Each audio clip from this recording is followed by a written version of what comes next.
Welcome to History Radio. My name is Nse Victor King. We've been giving you the history of Nigeria from 1914 to the Civil War. What led to the Civil War? In fact, how it all began in 1914, contrary to general beliefs.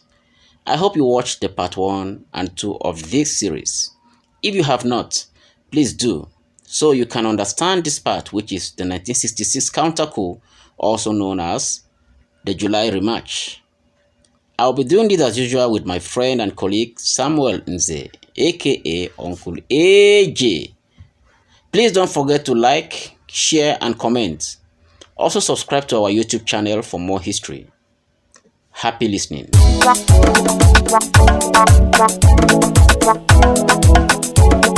So after Agui Aronsi took over power and a lot of Nigerians jubilated, celebrated, so military don't take over. This nonsense don't stop. Finally, you know, there was a lot of jubilation and celebration, about the overthrow. And that was in 1966. Yeah.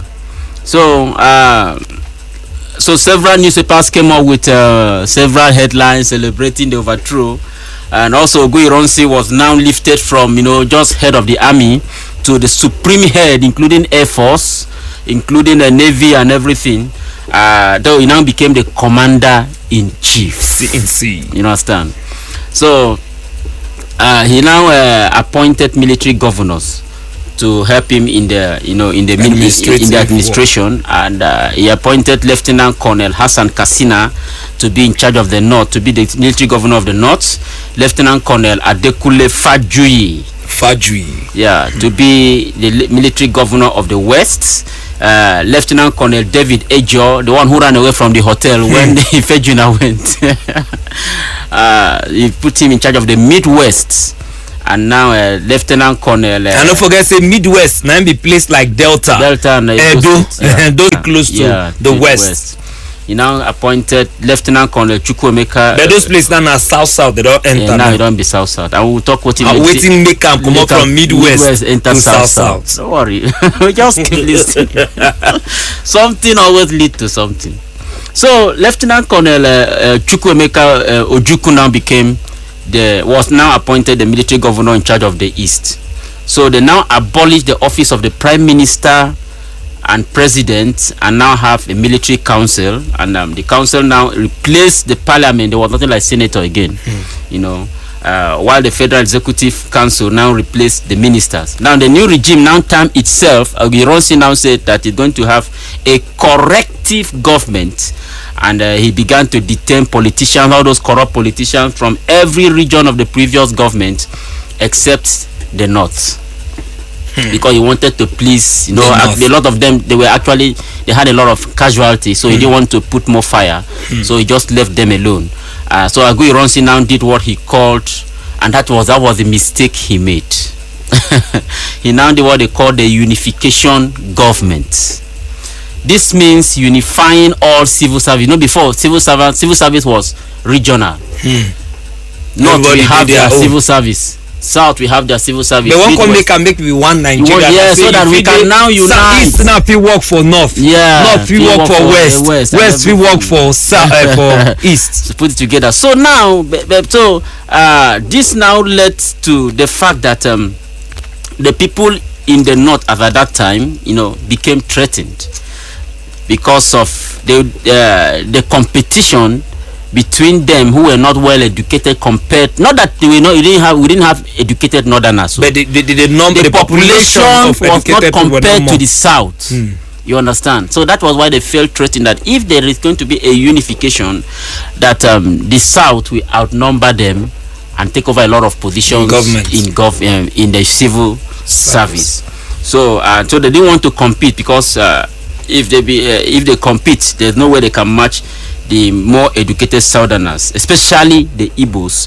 And so Northerners did not like this, because if they compete with Southerners will take power from them in most of the places because they were more qualified and educated. So Northerners took to the streets and began to protest. Problem don't start again. Another problem don't start again. How did we get here?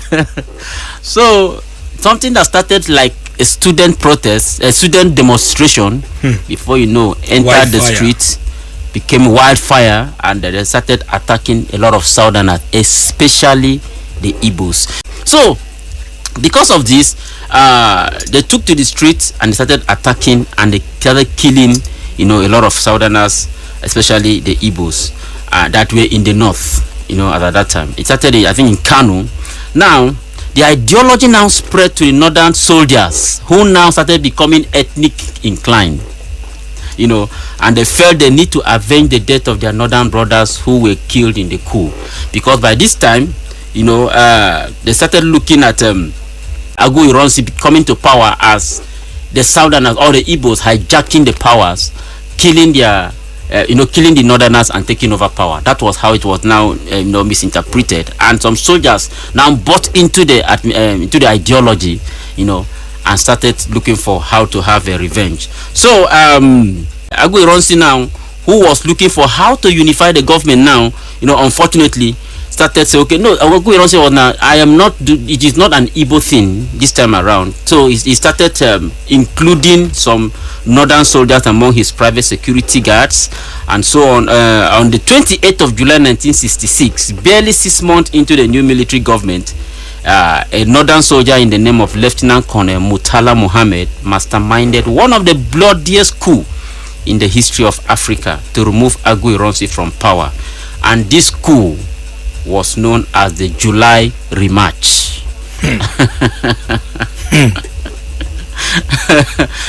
So since Agu Ironsi did not explain, and the thing is that Agu Ironsi did not explain the circumstances that led to that first coup. He should have opened up so that made them know that his hands were not inside. Maybe region something. You understand? So he did not, and he did not kill all the arrested coup plotters. And also, since no Igbo politician was killed in that first coup, the Northerners saw that coup as an Igbo coup against the North. And Ironsi's regime as an Igbo regime. That was the mistake Agu Ironsi made. So he appointed Lieutenant Colonel Yakubu Gowon, the highest ranking officer from the North, his chief of staff, and left his personal security guard in the hands of several northern soldiers. He posted the principal staff officer, who was from a southerner out of Lagos, and replaced him with T.Y. Danjuma. He even appointed the relative of the southerner of Sokoto and James Spam, who were murdered in that first coup, among... At least to balance everything, made them say, okay, he now put them in charge together. He now put them in charge of his personal security guard. That was the problem. And that is the reason Nigerian politicians have learned that lesson. Because Chief of Army Staff is always from their place. Check. From their place, yes. After the unification decree by Ironsi, the protest started, like I said, demonstration, and soon evolved into a bloodbath. Within hours, hundreds of men started destroying, looting, maiming, and killing Southerners, especially Igbos, including children. The riot started spreading to other parts of the north, and once again, Nigeria was on the verge of disintegration. Again. At least 1,000 people, mainly Igbos, and over 10,000 fled back to their homes in the east. So after the riot, Lieutenant Colonel Hassan Kassina, who was in charge of the military governor of the north, now met with the leaders in the north and told Ironsi to abolish that that thing he called the unification decree, or they will secede from Nigeria. But wait. Wait. Say this secede will be so they talk about. So that break away. So if no do, if you no remove, the north abolish, the north will break out of Nigeria. They will not do again. So Agu Ironsi now said, no, it's not like that. That is just a temporary something that will just help the military to rule for the same time, and later we will have hand over power to civilian, blah blah blah. Was trying to, he now convinced them, and now when the traditional rulers and the leaders in the north now saw his explanation, now they now became satisfied. Now the Sultan of Sokoto at that time now assured Ironsi that okay, no problem now, that there will be no more kid. I will try as much as possible to bring peace, so that we kill all those people all those northern people who were so angry. So he now promised that there will be no killing in the north, stop everyone, as that everyone has the right to live anywhere they like in the north. Now meanwhile, while the Sultan was looking for, trying to bring big peace, and Ironsi was trying to bring peace, and now Ojukwu now discovered that a lot of Easterners were running back home.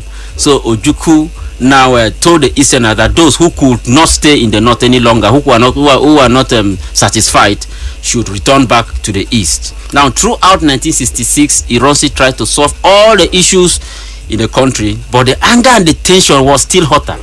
People were still angry, because the unification something was still there. And you don't kill some people, they are people. So, and before you know revenge and everything, before you know everywhere they in chaos. So now, Lieutenant Colonel Murtala Mohammed was the inspector of signal. The likes of Major Martins Adamu and Theophilus Danjuma, they were all very close to Ironsi at that time, and they were, from the north. So on the 28th of July 1966, late in the night, Lieutenant Colonel Okweze, this is what happened. It was a man called Lieutenant Colonel Okweze, an Igbo man. The commanding officer of the Abeokuta garrison now became concerned of the rumor that some soldiers were planning, a counter coup. So he called some of his commanders and to wake all the soldiers and they should come, and then called a meeting at the officers' mess. He told the officer that if there is anyone among them that have the intention, he should speak up, that he will not report the officer. Anybody that has that intention of that coup, that the person should speak up, the person should confess that he will not report the person. He even promised them that even if there is another coup from another side, that is going to give ammunition to his men, to protect themselves and all that. So one of the NCOs, an Igbo guy, did not understand what the coup meant. So he went about waking soldiers to go and collect arms. And some of the soldiers, he met with northern guys. And so these northern guys now thought that, okay, it's like this thing we are planning. You don't cast. So they are calling the Igbos to go and collect guns and fight us. Okay. You see what happened? So miscommunication. So what the northern guys, now two northern guys, two Sergeant Sabo and Corporal Maje, they started speaking, in I think in Hausa language, because that's the general language in the in history. History said they spoke in a northern language. So but it's not specified. Now, so started speaking in a northern, let me say northern now, the way it is in history. Maybe it could be Fulani, it could be Hausa, it could be, at that time Idoma was not to thief, so let's not specify a particular language. Let's say the way it is in history. So they started speaking a northern language, and what they were speaking was that Sergeant Sabo now told Maje to give guns only to northern soldiers. While they were giving the armory. And so when they gave the gun to only mostly northern soldiers. So Lieutenant Colonel Okweze was still addressing the soldiers when some northern soldiers led by Sergeant Sabo and Corporal Maje now advanced to the meeting room. Other soldiers thought they came to join the meeting. They say they come round them up. And take instruction from Colonel Okweze. They now stormed the senior officers' mess and shot dead Okweze and Major John Obiano, who were in charge. Now remember that this Obiano was the person who betrayed Kaduna and Zegu in the east, because he was the one who was supposed to take over, to be in charge of the coup in the east at that time. But when he went there, he said, no, let him not do this, and this is not good. So he now became loyal to Ironsi and handed all the soldiers to Ironsi, and they now started fighting back at Nzegu's people. So it was this Obiano now that was among the person. It was the two people that were. They were the person who was with Okweze at that time. So these people advanced and also shot him dead. Now soldiers now started running helter-skelter when this thing happened, to take over, not knowing what was going on. And by this time, then Captain Mohammed Danmawa and Duncan Bali, they were two most senior northern officers in Abeokuta, but were absent during the meeting with Okweze. But when they returned, they were shocked that to discover everywhere don't crack up. So they now saw the lifeless bodies of Okweze and Obiano riddled with bullets. So they changed into full battle attire and tried to restrain the NCOs. Most of the people were doing this with NCOs, so very junior officers. Even the senior officers tried to quell these people. Even including the northern senior officers tried to stop them. Some of them, who were not involved, tried to stop this junior one for where they couldn't stop them at this time. They were so angry and all that, So, but this NC at this point they became uncontrollable. Now, northern soldiers now went from door to door looking for southern soldiers, started shooting people anyhow, packed people's dead bodies and put it in the officers' mess. Everywhere became conflagrated. Now, Captain Dambawa now called Gowon and informed him of what is going on in Abeokuta. So Gowon informed other soldiers in other regions to be alert. So while he was telling them to be alert, he was telling them that in case of anything, everybody defend yourself. He didn't. The other soldiers now misinterpreted what Gowon said as, "Oh yeah, I'm not gonna go fight." Time done for us to fight. And then they started moving to action.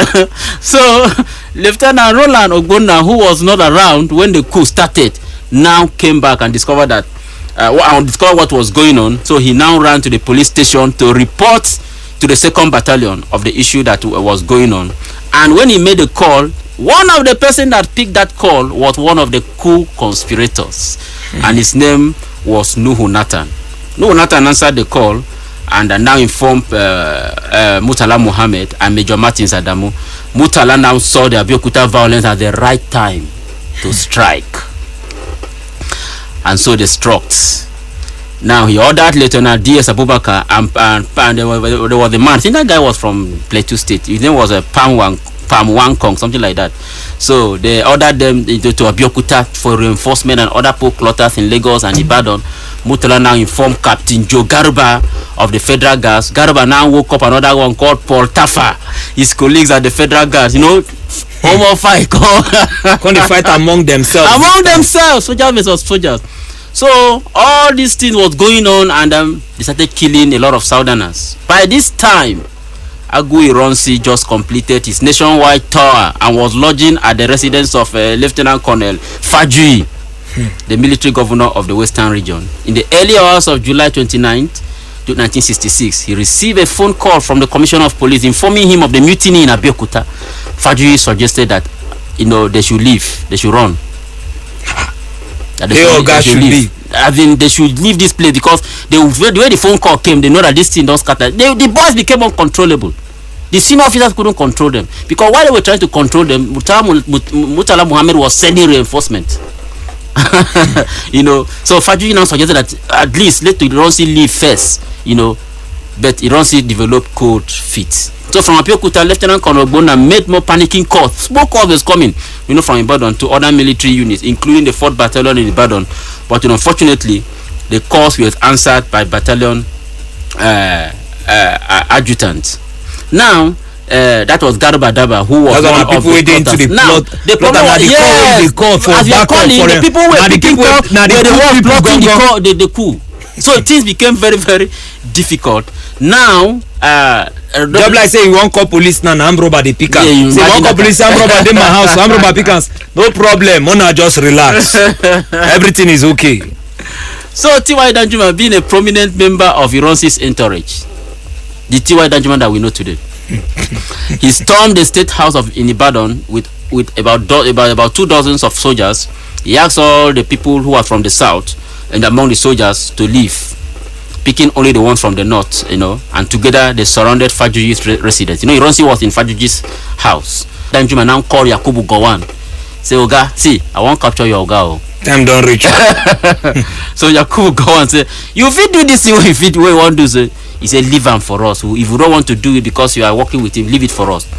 So around 5 a.m., Agu Ironsi ordered Lieutenant Hilary Njoku, the commander of the 2nd Brigade, to go out, to Lagos and end the coup. Agu Ironsi asked Hilary Njoku to go to Lagos because when he heard about the coup, to go and quell it. So Hilary now called Joe Akar. He was a northern guy. He said, how far? What's going on there? Akar said, no, nothing there happened. It's just a normal thing. Because I thought this guy got relaxed. So, and there was nothing going on. But in reality, some of his men were deep, into the coup already. Into the whole plot. So as Njoku was leaving the State House, the northern troops immediately recognized him, said, see one of them, and immediately opened fire. He escaped with gunshot injury.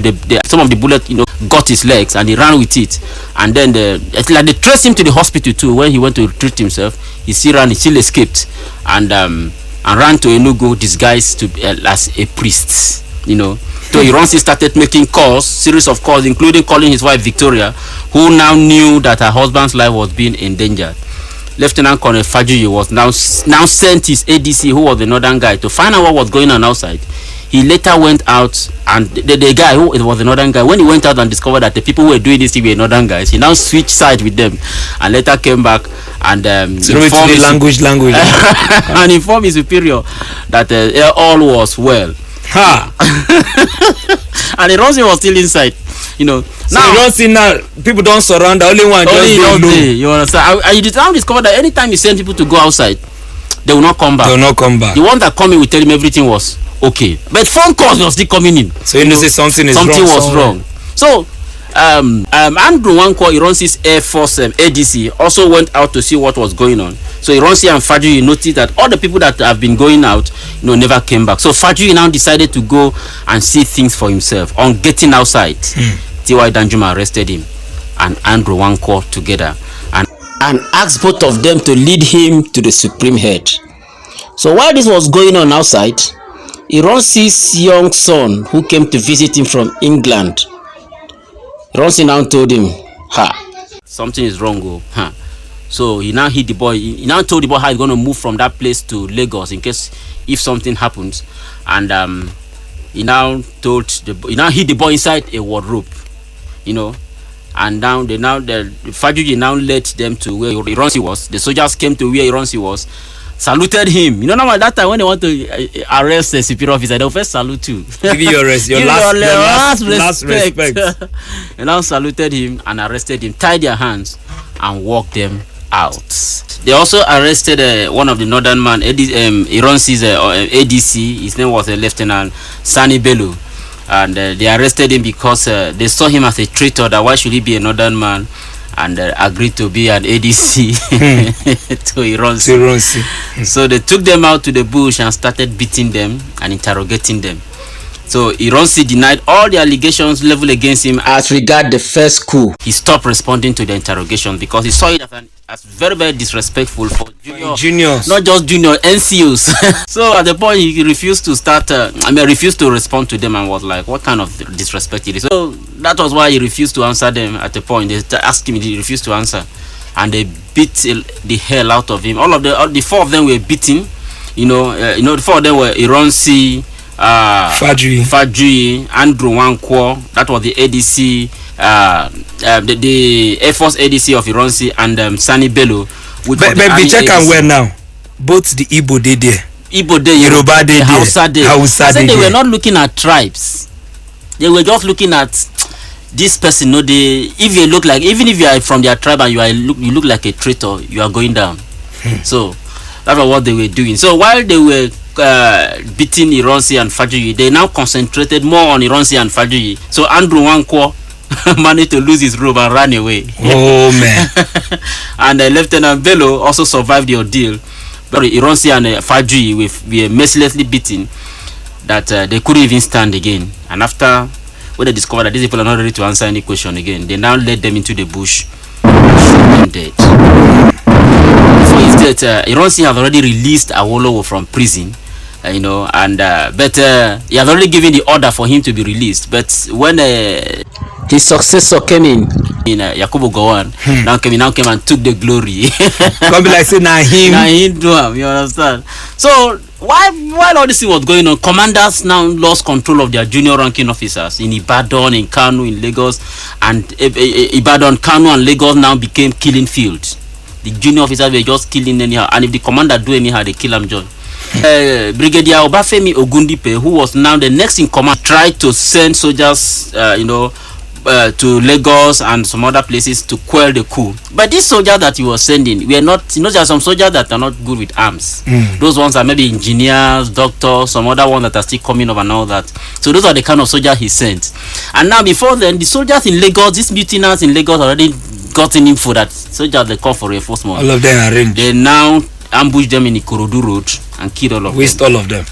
Now he tried sending more soldiers, but all the soldiers now heard what happened to these ones. All of them run for their dear life. They refused to go. And even the one that went, they would just go to Lagos and just drive around without firing one shot, because if you dare fire one, you are in trouble. So they tried to suppress the mutiny. As they were trying to suppress the mutiny, Murtala Muhammad was sending more soldiers to add more fire. Now, Samuel Ogbemudia, the brigadier major in Kaduna, ordered all soldiers in his unit to surrender their weapons.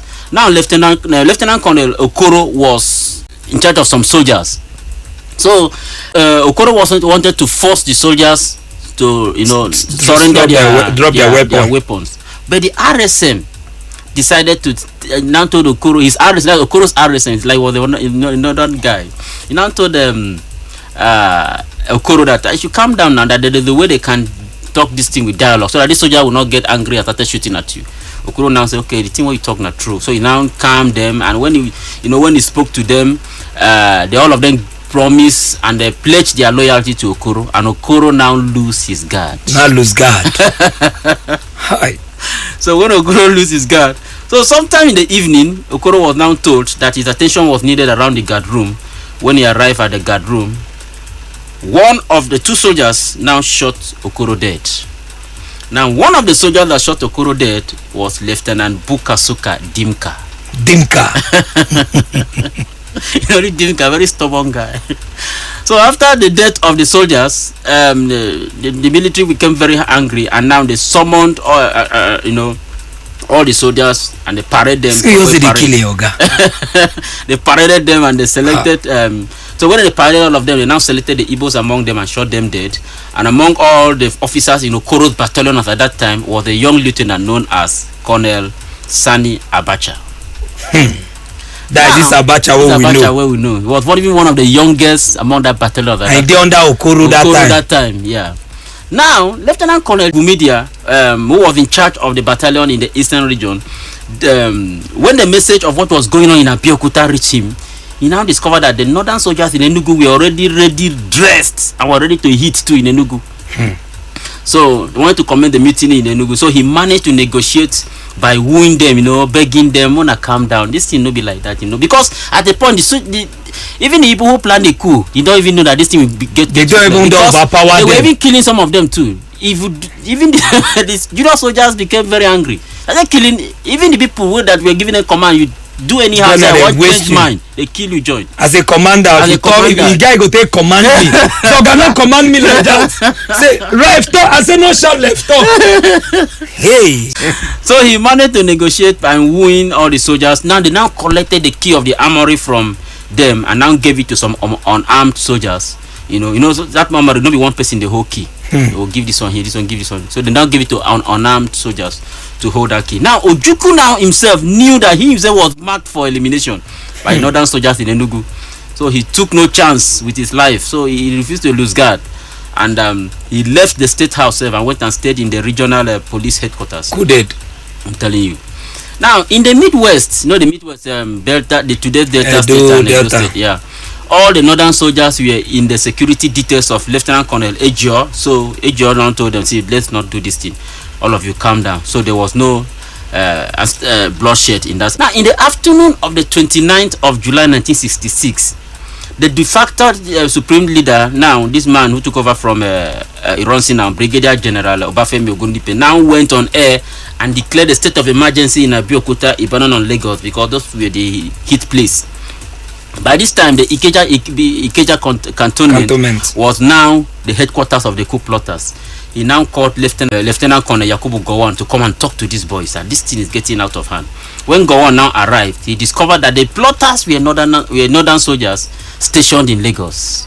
They were the ones adding fire, doing all the whole thing. So the soldiers agreed to cease fire, but under two conditions.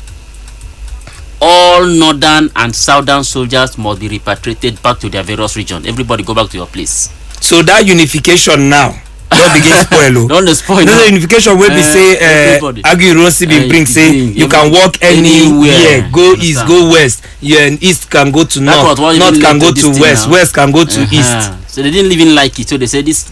Everybody now find your level. Back to your level. Secondly, the secession of the northern region out of Nigeria.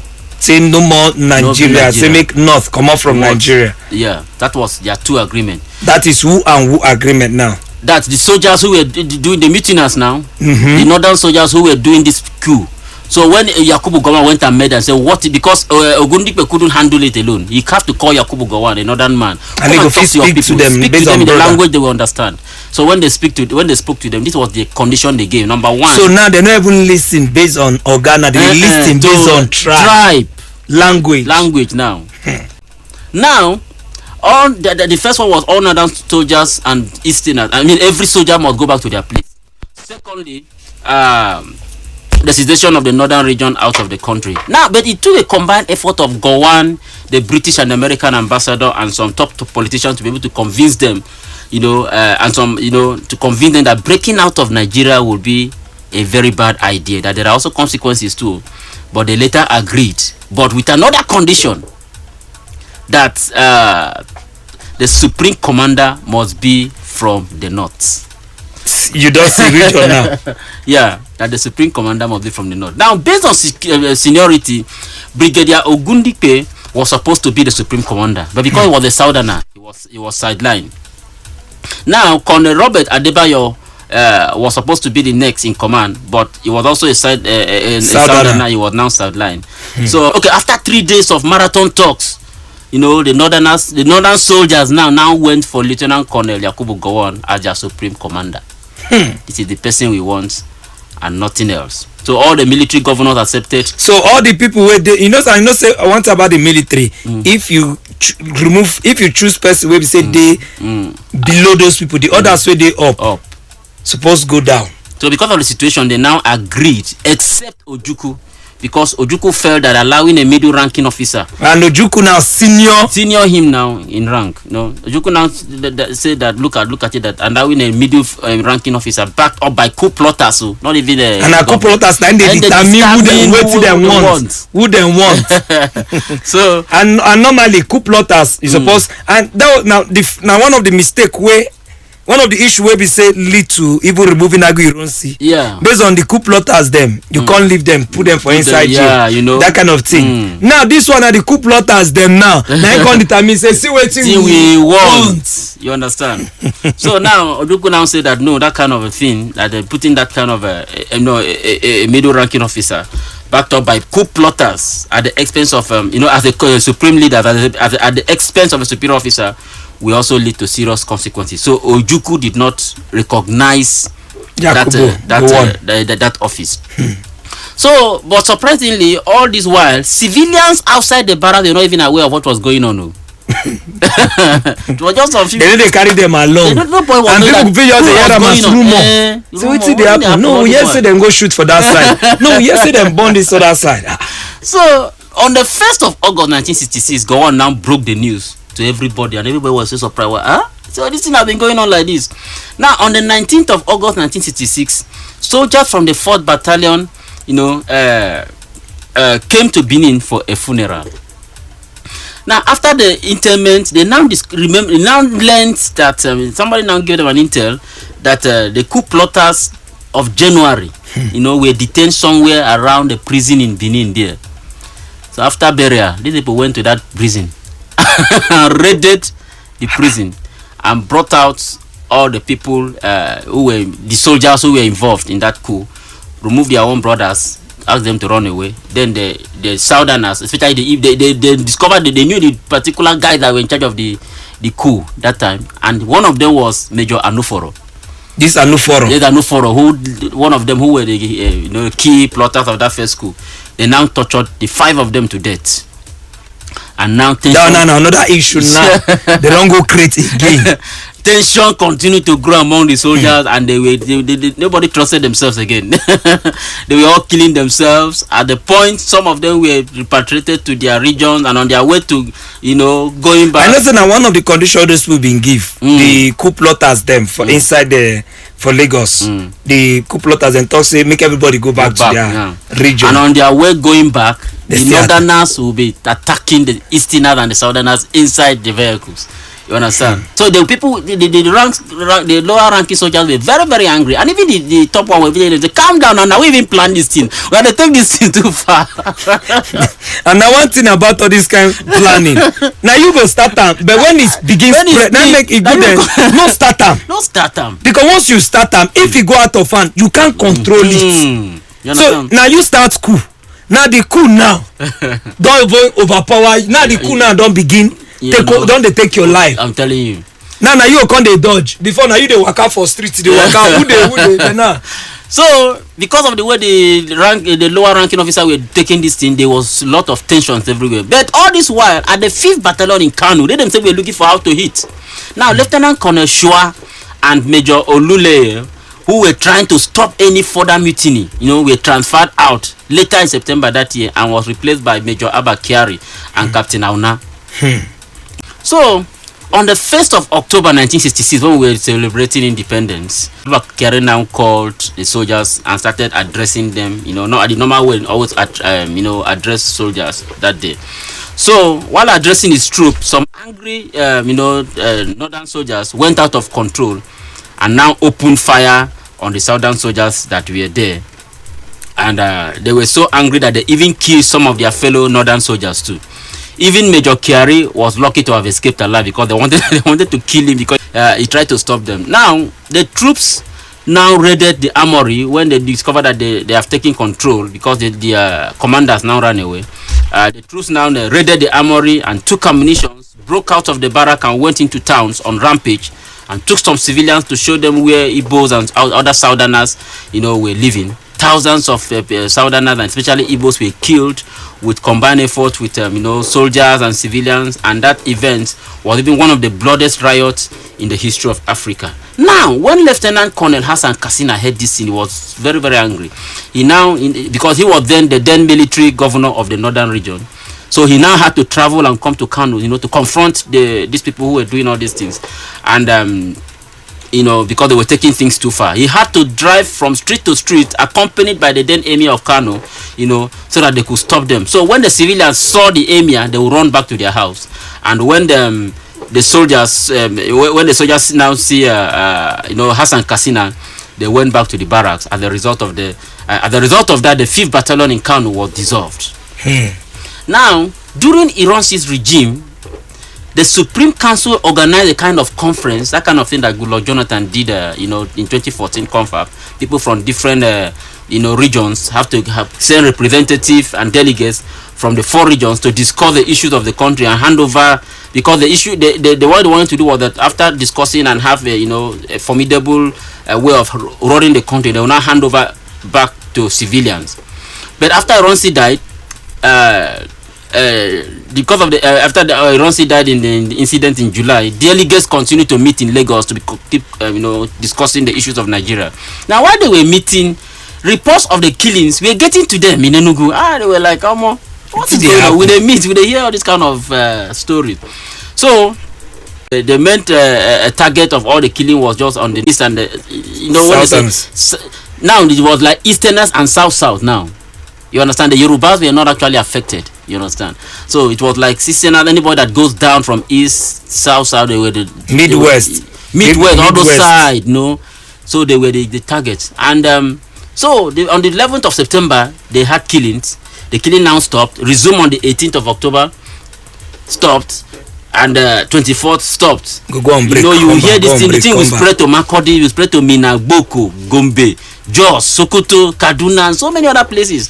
So on the 29th of September, the thing was getting too much, and Yakubu Gowon now made a radio broadcast trying to stop the killing, but it went the opposite direction. Now, on the 1st of October, after that, those people went on rampage and went to the street and started killing people. The killing was too much, to the extent that delegates, those delegates that used to sit and discuss the country, the affairs of the country could not take it any longer. So the military governor of the eastern region, Ojukwu, now ordered all Igbos to return back to the east, and all northerners should be repatriated back to the north. Many Easterners, returned with injuries, and within a twinkle of an eye, hospitals were filled up in the eastern region, flooded with refugees. People were flooded in the refugee camps, and the estimated number of people that returned was like 1 to 2 million people, and the death only that on the 1st of October alone, the death of people that were killed were more than 30,000 people. So, but there were retaliatory attack too from the east, but it was not compared to the casualty in the north. So, and of course, remember what happened. I think they were something around Imo River when they were bringing the northerners. They were coming back. They went and attacked the northerners there, but it was not compared to what was going on in the north. So after the incident of the 1st of October, Ojukwu stopped attending meetings held by the government, outside the eastern region because of his life too. He didn't want to anything outside the eastern region. He didn't go anywhere. So the easterners became isolated. After the easterners started coming back to the east, they now became isolated. They stopped going to anywhere. East remaining east. Now, the Supreme Military Council now began to suspect that this thing where Igbo no one come out. They are trying to secede.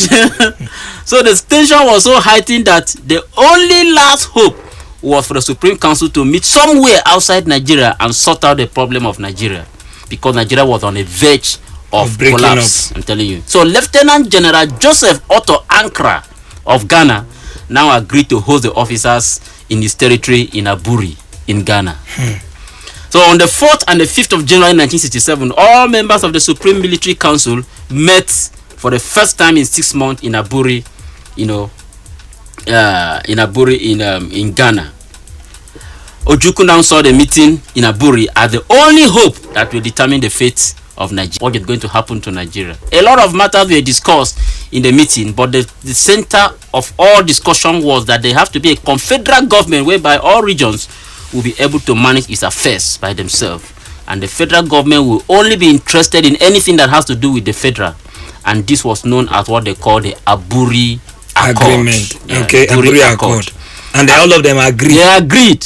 Afterward, Ojukwu and Gowon shook hands and they agreed to abide by what they agreed on the 26th. Based on confederation system of government. Everybody go their own. Be say federal government will still stay in charge. So during the 26th of January 1967, Gowon now made a radio broadcast rejecting the main point of what was agreed in Aburi. Okay, what's in the happen now? The eastern region now became angry. What's going on? And the common slogan now came up: on Aburi we stand. Everybody was on Aburi we stand. That agreement we stand. So in March 1967, Ojukwu had a radio broadcast saying, if Gowon does not stand by the Aburi Accord, and if the government place a blockade on the eastern region of the country, they will have no option than to secede. By this time, both parties have started buying arms. And trust the Igbo people before you know, they said they're ready. Because where did they get the arms from? We are not. They were given to two people now. So in May 1967, Gowon imposed a blockade on the eastern region, just like a sanction, just sanctioned them. He further went on to abolish all regions and creating more states. That was what led to the 12 states. He now break all the regions and creating states. So that was the final straw. When he did that, on the 30th of May 1967, Lieutenant Colonel Dumego Ojukwu now declared the independence of the eastern region and now renamed it the Independent Republic of Biafra. Gowon now saw this as a rebellion and began to send well-trained Nigerian army to the borders of the new proclaimed republic. And on the 6th of July 1967, the federal troops commanded by Yakubu Gowon crossed over the border town of Gakem, which is in Bekwara, which was then Biafra's side, and fired the first shot that brought about the civil war. And that was regarded as one of the bloodiest war in the history of Africa. And he fired the first shot in Gakem.